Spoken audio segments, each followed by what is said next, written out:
شروع کرتی ہوں اللہ کے نام سے جو بے انتہا مہربان نہایت رحم فرمانے والا ہے۔ علم کیا نہیں، نشرح ہم نے کھول دیا، لکا آپ کے لیے، صدرک سینہ آپ کا، ووضعنا اور اتار دیا ہم نے، عنکا آپ سے، وزرک بوجھ آپ کا، الذی وہ جس نے، انقضا توڑ دی تھی، ظہرک کمر آپ کی، ورفعنا اور بلند کیا ہم نے، لکا آپ کے لیے، ذکرک ذکر آپ کا، فإن پس یقیناً، مع ساتھ، العسری تنگی کے، یسرا آسانی ہے، ان یقیناً، مع ساتھ، العسری تنگی کے، یسرا آسانی ہے، فإذا پس جب، فرغتا فارغ ہو جائیں آپ، فانصب تو محنت کیجئے، وإلی ربک اور طرف اپنے رب کے، فرغب پس رغبت کیجئے۔ سورۃ الانشراح جس کا ایک نام سورۃ الشرح بھی ہے اور سورۃ الم نشرح بھی، یہ تین نام عام طور پر آپ کو مختلف مصاحف میں لکھے ہوئے ملیں گے۔ تینوں میں معنی ایک ہی ہے، مکی سورت ہے، پچھلی سورت کا تتمہ ہے یعنی کمپلیشن ہے۔ بعض کے خیال میں یہ دونوں ایک ہی سورت ہے، لیکن حقیقت یہ ہے کہ دونوں الگ الگ صورتیں ہیں، سورۃ الضحیٰ اور سورۃ الم نشرح۔ سورۃ الضحیٰ میں بھی رسول اللہ صلی اللہ علیہ وسلم پر اللہ سبحانہ تعالیٰ کے انعامات کا ذکر ہے، اور اس سورت میں بھی آپ صلی اللہ علیہ وسلم پر اللہ سبحانہ تعالیٰ نے جو انعامات کیے، احسانات کیے، ان کا ذکر ہے۔ سورۃ الضحیٰ میں حسی انعامات، ظاہری انعامات، نظر آنے والی چیزیں، ان کا ذکر ہے، اور سورۃ الشرح میں معنوی یا نظر نہ آنے والے لیکن حقیقت میں جو اللہ سبحانہ تعالیٰ کے انعامات ہیں جن کا ذکر آگے آئے گا آج، ان کا ذکر ہے۔ حقیقت یہ ہے کہ کوئی بھی نعمت کسی کو بھی جب ملتی ہے تو اس پر لازم ہوتا ہے کہ وہ اس کا شکر ادا کرے۔ سورۃ الضحیٰ کے آخر میں آپ صلی اللہ علیہ وسلم کو بتا دیا گیا کہ آپ شکر ادا کرنے کے لیے کیا کیا کریں۔ کیا بتایا گیا؟ فَأَمَّا الْيَتِيمَ فَلَا تَقْهَرْ وَأَمَّا السَّائِلَ فَلَا تَنْهَرْ وَأَمَّا بِنِعْمَةِ رَبِّكَ فَحَدِّثْ، کہ جس طرح آپ پر احسانات ہوئے ہیں کہ اللہ تعالیٰ نے آپ کو یتیمی کی حالت میں بہترین ٹھکانہ عطا کیا اور بہترین آپ کو علم عطا کیا، نبوت عطا کی، تو اسی طرح آپ بھی یتیم کے ساتھ احسان کریں، اور جو سوالی کوئی آئے، علم کا سوالی یا مال کا سوالی، اس کے ساتھ نرمی کا سلوک کریں، اس کو ڈانٹے نہیں۔ یعنی آپ صلی اللہ علیہ وسلم کو دی جانے والی نعمتوں اور احسانات کا شکر ادا کرنے کا طریقہ بتایا جا رہا ہے، جیسی نعمتیں ویسا ہی شکر، اسی کی قسم کا شکر۔ اور اس صورت میں بھی ہم دیکھتے ہیں کہ جن احسانات کا ذکر ہے بعد میں اسی طرح کے شکر ادا کرنے کی بات ہے، اور یہاں چونکہ مانوی نعمتیں ہیں جیسے وحی الہی ہے، اور اللہ سبحانہ تعالیٰ نے آپ کے لیے جو آسانیاں کی اور آپ کا ذکر خیر جو بلند کیا، تو اس پر آپ کو حکم دیا جا رہا ہے کہ آپ اپنے رب کی طرف توجہ کیجئے، اس کی عبادت کیجئے، جب فارغ ہو جائیں تو بھی اپنے رب کی طرف رغبت کیجئے۔ انسان جب کسی بھی نعمت کا شکر ادا کرتا ہے تو اللہ تعالیٰ کا وعدہ ہے کہ وہ اس نعمت کو بڑھا دیتا ہے اور زیادہ عطا کرتا ہے۔ ہمیں بھی اللہ تعالیٰ نے مختلف طرح کی نعمتیں اور ٹیلنٹس دے رکھے ہیں، بعض اوقات ہم اپنے ان ٹیلنٹس کو فل کیپیسٹی میں استعمال نہیں کرتے، نتیجہ کیا ہوتا ہے؟ ہماری صلاحیتوں کو زنگ لگ جاتا ہے۔ لیکن جتنا زیادہ ہم ان کو استعمال کرنے لگتے ہیں، جتنا زیادہ ہم ان کو دینے لگتے ہیں، اور خاص طور پر اگر کوئی شخص دین کی دعوت دینے والا ہو یا تعلیم دینے والا ہو، تو ایک استاد یا ایک داعی جتنا زیادہ اپنے مدعو کے ساتھ یا اپنے طالب علم کے ساتھ، اسٹوڈنٹ کے ساتھ محنت کرتا ہے، اس کے لیے قربانی کرتا ہے، اس کو سکھانے کی اور اس کو دینے کی کوشش کرتا ہے، تو اس کا علم اور تجربہ اتنا زیادہ بڑھتا چلا جاتا ہے۔ نہ صرف یہ کہ علم اور تجربہ بڑھتا ہے، بلکہ شاگردوں کے دل میں اس کے لیے محبت اور اس کے لیے رسپیکٹ اور اس کی قدر کا جذبہ بھی اسی طرح بڑھتا ہے۔ ہم سب بھی اپنے اپنے وقت میں طالب علم رہے اور ہم سب جانتے ہیں کہ کس استاد کا ہماری نظر میں کیا مقام تھا،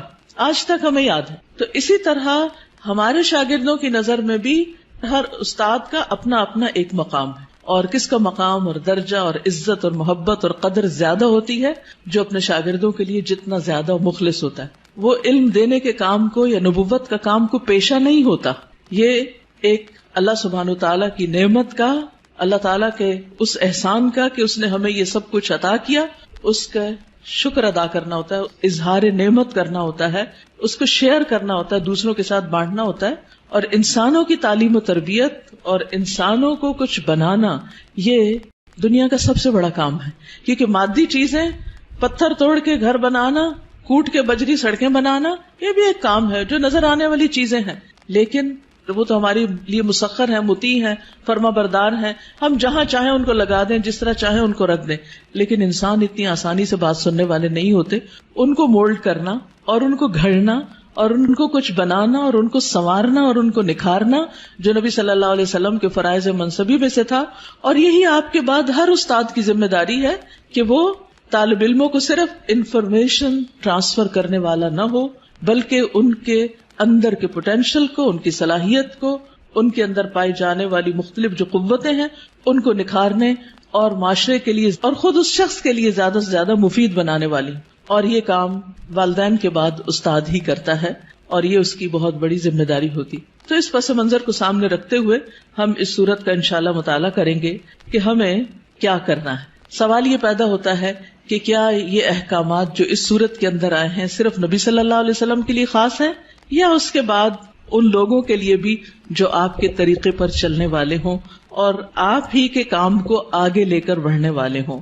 تو حقیقت یہ ہے کہ یہ سب کے لیے ہیں، آپ کے لیے خاص اور ہمارے لیے عمومی طور پر.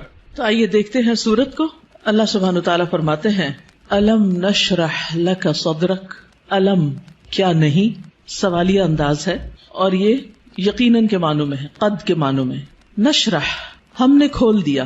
شرح کا لفظ ہوتا ہے کسی چیز کو چھوٹے چھوٹے ٹکڑے کر کے، جیسے گوشت ہے تو گوشت کے چھوٹے چھوٹے سلائسز کرنا، اس کو کاٹنا. تشریح سرجری کے لیے بھی آتا ہے. الم نشرح کیا ہم نے کھول نہیں دیا، لکا آپ کے لیے، آپ کی خاطر، کیا صدرک آپ کا سینہ، کیا ہم نے آپ کی خاطر، آپ کے لیے آپ کا سینہ کھول نہیں دیا، آپ کے دل کی تنگی کو دور نہیں کر دیا. اگر دیکھا جائے تو دنیا میں پائی جانے والی نعمتوں میں سے سب سے بڑی نعمت یہ ہے کہ انسان کو شرح صدر، سینے کی وسعت، دل کی وسعت، دل کا اطمینان نصیب ہو. ڈپریشن کیا ہے؟ دل کا گھٹنا، سینے کا تنگ ہونا، اندر کی تنگی، شح، بخل، انسان کے اندر کی ایسی کیفیات کہ نہ وہ اپنے سے راضی اور خوش اور نہ کسی اور سے. اللہ سبحانہ وتعالیٰ نے ہمارے دل کو ہر چیز سے مختلف بنایا ہے. باقی جتنی بھی چیزیں ہیں ان میں جب ہم کچھ ڈالتے ہیں تو وہ بھر جاتی ہیں، تنگ ہو جاتی ہیں. لیکن دل اگر نرم ہو تو اس میں جتنی بھی علم اور حکمت اور خیر کی چیزیں ڈالی جائیں وہ اتنا ہی زیادہ وسیع ہوتا چلا جاتا ہے، اتنا ہی زیادہ کھلتا چلا جاتا ہے، اتنا ہی اس میں انبساط آتا ہے، اتنی ہی زیادہ اس میں خوشی اور اطمینان آتا ہے. تو یہ ایک بہت بڑی نعمت ہے اور یہ مانوی نعمت ہوتی ہے، ٹینجیبل نہیں ہوتی کہ آپ چھو کے دیکھ سکیں کہ کیا ہے. پچھلی صورت میں ٹینجیبل نعمتیں تھیں لیکن یہاں مانوی نعمتوں کا ذکر ہے. الم نشرح لک صدرک کیا ہم نے آپ کے لیے آپ کا سینہ کھول نہیں دیا. جب سینہ کھلتا ہے تو مشکل سے مشکل، پیچیدہ سے پیچیدہ اور کمپلیکیٹڈ معاملات سمجھ میں آنے لگتے ہیں. انسان چیزوں کی تہ تک پہنچنے لگتا ہے، اس کو گہرائی نصیب ہوتی ہے، اس میں وزڈم آتی ہے، اس میں ڈیپتھ آتی ہے اور انسان دور تک سوچنے لگتا ہے. ابراہیم علیہ السلام کا ویژن آپ دیکھیں کہ انہوں نے نبی صلی اللہ علیہ وسلم کے بھیجے جانے کے لیے دعا کی تھی 2500 سال پہلے. وہ کیسے؟ ان کو یہ ضرورت کیوں محسوس ہو گئی اور انہوں نے اپنی دعا میں یہ دعا کیوں شامل کی کہ اللہ ان کے اندر سے ایک شخص ایسا اٹھانا جو ان کی تعلیم و تربیت کرے. ہم ایسی بات کیوں نہیں سوچتے؟ ہمیں ایسے خواب کیوں نہیں نظر آتے؟ اس لیے کہ ہم صرف اپنی ہی ذات کے گرد گھومتے ہیں. سیلفش، دل چھوٹا ہے، نظر کوتا ہے، تنگ ہے، شارٹ سائٹڈ ہے، دور کی چیزوں کو نہیں دیکھ پاتے، صرف قریب کے فائدوں کو دیکھتے ہیں. آج مجھے کیا مل رہا ہے ہم اس کو دیکھتے ہیں، کل میری کوششوں کا صلہ کیا نکلے گا، کیا ملے گا مجھے، اس کی طرف ہماری نگاہ نہیں جاتی. لہٰذا جو لوگ شارٹ ٹرم گولز کے لیے کام کرتے ہیں وہ کوئی بڑا کام کبھی بھی نہیں کر سکتے، اور جو لوگ دور تک سوچتے ہیں اور وہ وہی سوچتے ہیں جن کے اندر وسعت ہوتی، جن کا دل بڑا ہوتا ہے، جن کی نگاہ دور تک دیکھتی ہے. تو الم نشرح لک صدرک کیا ہم نے آپ کے لیے آپ کا سینہ کھول نہیں دیا. آپ کے لیے اللہ سبحانہ وتعالی نے خیر اور بھلائی کے رستے کھول نہیں دیے، کیونکہ جب تک دل کھلتا نہیں، یہاں صرف دل کی بھی بات نہیں کی گئی، پورے سینے کی گئی، چیسٹ، اور چیسٹ کے اندر دل. چیسٹ کی جگہ زیادہ ہوگی تو پھر باقی چیزوں کے اندر بھی وسعت آئے گی. تو نبی صلی اللہ علیہ وسلم کو اللہ سبحانہ و تعالیٰ نے یہ خاص صلاحیت دی تھی جس کی وجہ سے آپ نبوت کا کام لینے کے قابل ہوئے تھے. اسی لیے قرآن آپ کے قلب پر نازل ہوا تھا اور آپ نے اس کو محفوظ کیا تھا. اسی لیے پھر اس کو صحیح طور پر سمجھ کر آگے بیان کیا تھا، کیونکہ ان سب چیزوں کا تعلق شرح صدر کے ساتھ ہوتا ہے. یہی وجہ ہے کہ ہم دیکھتے ہیں کہ موسیٰ علیہ السلام جب اللہ سبحانہ تعالیٰ نے ان سے بات کی، ہم کلام ہوئے اللہ تعالیٰ، اور ان کو اپنے کام کے لیے چن لیا، وَاصْطَنَعْتُكَ لِنَفْسِي، اور اللہ تعالیٰ نے ان کو اپنی رسالات سے نوازا، تو انہوں نے سب سے پہلی دعا کیا مانگی؟ رب اشرح لی صدری ویسر لی امری واحلل عقدۃ من لسانی یفقہوا قولی، کہ اللہ میرا سینہ کھول دے، یہ ساری بات مجھے بھی سمجھ آئے اور دوسروں کو بھی سمجھ آئے، اور میرا کام آسان کر دے، اور میری زبان کی گرہ کھول دے تاکہ لوگ بات سمجھ سکیں، اور مجھے میرے گھر والوں میں سے ایک مددگار میرے بھائی ہارون کو عطا کر. تو بہرحال اللہ سبحانہ وتعالی جس کے ساتھ بھلائی کا ارادہ کرتا ہے، من یرد اللہ بہ خیرا یفقہہ فی الدین، اور پھر افمن شرح اللہ صدرہ، کیا بھلا وہ جس کا سینہ اللہ نے کھول دیا، فہو علی نور من ربہ، اور وہ اپنے رب کی طرف سے ایک نور پر ہو. تو جس کا سینہ اللہ تعالیٰ کھول دے، اور خصوصاً جس کو اللہ ہدایت دینا چاہتا ہے، صحیح راستہ دکھانا چاہتا ہے، تو اس کے بارے میں کیا فرمایا؟ من یرد ان یہدیہ یشرح صدرہ للاسلام، جس کو اللہ ہدایت دینا چاہتا ہے اس کا سینہ اسلام کے لیے کھول دیتا ہے، اس کو وسعت عطا کر دیتا ہے، اس کے دل میں پھر اسلام کی محبت پیدا ہو جاتی، وہ اس کے لیے کچھ کرنا چاہتا ہے. اور ساری قربانیاں اس کے بعد ہی ہوتی ہیں جب انسان کا سینہ کھل جاتا ہے. اور پھر آپ دیکھیں کہ سینہ تنگ کب ہوتا ہے، دل تنگ کب ہوتا ہے؟ جب لوگ ہم پہ باتیں کرتے ہیں، جب لوگ ہمیں ہرٹ کرتے ہیں، تو پھر ان کی طرف سے ہمارا دل تنگ ہو جاتا، پھر ہم معاف نہیں کر سکتے، پھر ہم اپنے دل میں حسد اور بغض اور ان چیزوں کو بھر لیتے ہیں، پھر ہم ان لوگوں کے ساتھ خیر اور بھلائی نہیں کر سکتے. لیکن آپ دیکھیے کہ پیغمبروں کو لوگوں نے کون سا لقب ہے جو نہیں دیا، ساحر، کاہن، مجنون، شاعر، نہ جانے کیا کچھ، لیکن کیا انہوں نے ان باتوں کو دل میں رکھا اور لوگوں سے انتقام لیے اور جوابی کاروائیاں کی، یا ان کو معاف کر کے پھر بھی ان کی ہدایت کی دعائیں کرتے رہے؟ جنہوں نے پتھر مارے طائف کے سفر پر، آپ نے ان کے لیے کیا کیا؟ ان کے لیے بھی دعائیں کی. ہر موقع پر نہ صرف یہ کہ نبی صلی اللہ علیہ وسلم نے، بلکہ باقی پیغمبروں میں آج بھی جو شخص واقعی سچے دل سے اسلام کی خدمت کرنا چاہتا ہے، یعنی جس کے دل میں اسلام کی خدمت کا جذبہ ہے، اسے لازمی طور پر اپنے دل کی وسعت کے لیے دعا کرنی، اسے اپنے دل کو کھلا کرنا ہوگا، اسے لوگوں کو معاف کرنا ہوگا، اسے لوگوں کی غلطیوں سے درگزر کرنا ہوگا. اس کے علاوہ بعض لوگوں نے اس کا یہ معنی بھی بیان کیا ہے کہ نبی صلی اللہ علیہ وسلم کا شق صدر کیا گیا تھا، آپ کے سینے کو واقعی لٹرلی کھولا گیا تھا 2 مرتبہ، ایک دفعہ بچپن میں اور ایک دفعہ بڑے ہو کر معراج کے موقع پر. اور اس میں کیا ہوا تھا کہ آپ صلی اللہ علیہ وسلم کے پاس جبریل آئے، انہوں نے آپ کا سینہ کھولا، ساتھ ان کے سونے کا پیالہ تھا جس میں زمزم کا پانی تھا، آپ کا دل نکالا گیا اور پھر اسے زمزم کے پانی سے دھویا گیا اور واپس اس میں ایمان اور حکمت بھر کے اندر رکھ دیا گیا.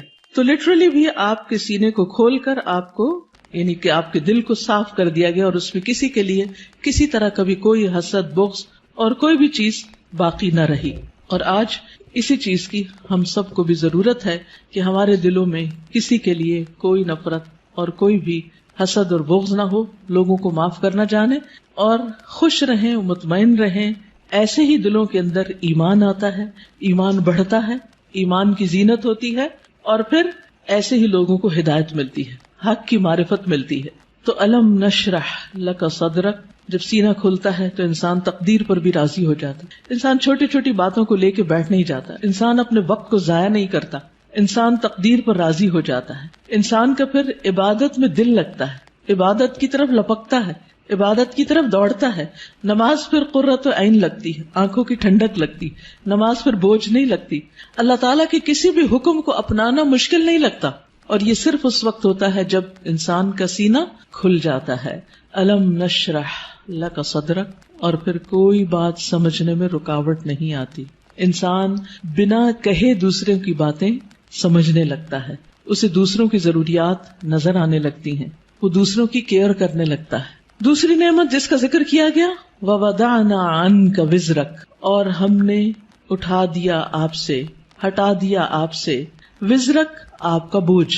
وضع ان کا مطلب ہوتا ہے کسی چیز کو اٹھا لینا، اور وزر کہتے ہیں بھاری بوجھ کو. اور وزر قرآن مجید میں گناہ کے معنی میں بھی آتا ہے، ذنب کے معنی میں بھی.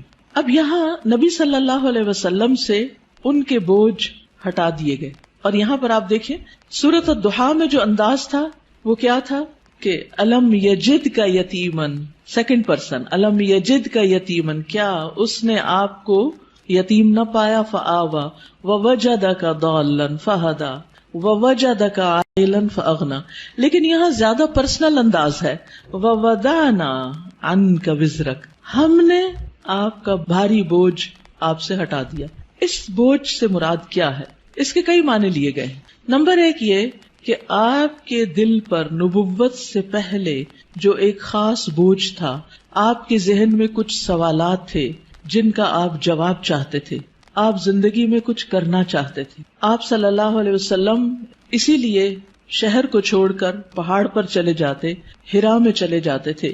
تو جب اللہ سبحانہ وتعالیٰ نے آپ کو قرآن دیا، نبوت دی، تو آپ کے سوالوں کے جواب آپ کو ملنے لگے اور آپ کے بوجھ آپ سے دور ہو گئے. اسی طرح یہ معنی بھی کیا جاتا ہے کہ آپ صلی اللہ علیہ وسلم پر جو وحی کے نازل ہونے کے بعد ایک خاص کیفیت طاری ہو گئی تھی، آپ کے اندر ایک خوف کی کیفیت تھی. آپ واپس گئے اور آپ اپنی بیوی سے کہنے لگے کہ آپ مجھے کمبل اڑا دیں، چادر اڑا دیں. اور پھر حضرت خدیجہ جو تھی انہوں نے آپ کی کیئر کی، آپ کا خیال رکھا. آپ کو اللہ تعالیٰ نے بہترین مددگار دیے. آپ کے پیغام پر سب سے پہلے حضرت خدیجہ ہی ایمان لے آئیں. پھر اسی طرح حضرت ابو بکر جو آپ کے دلی دوست تھے وہ آپ پر ایمان لے آئے.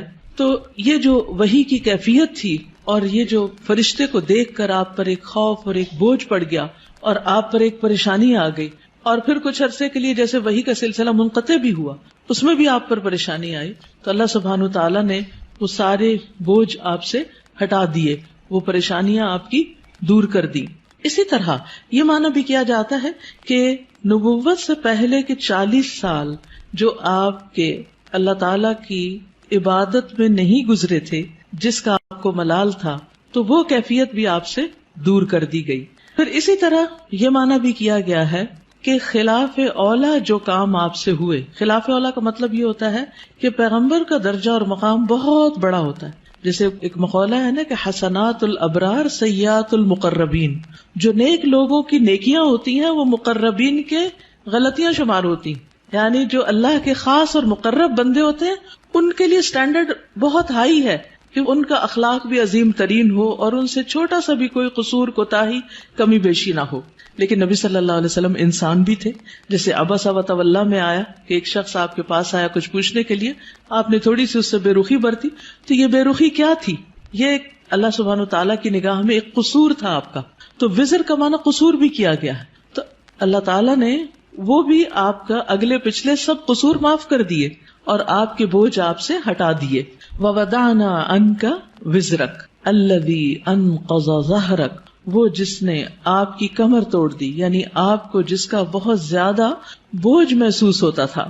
نقیض ہوتا ہے کسی چیز کو اس طرح توڑنا کہ اس میں سے کڑکڑانے کی آواز ہو، یعنی کڑکڑاہٹ. جیسے چارپائی کے اوپر اگر زیادہ لوگ بیٹھ جائیں تو کیا ہوتا ہے، یا کبھی کرسی کے اوپر کوئی بھاری شخص بیٹھ جائے تو اس کے اندر سے جو آواز نکلتی ہے نا، تو وہ کیا کہلاتی ہے؟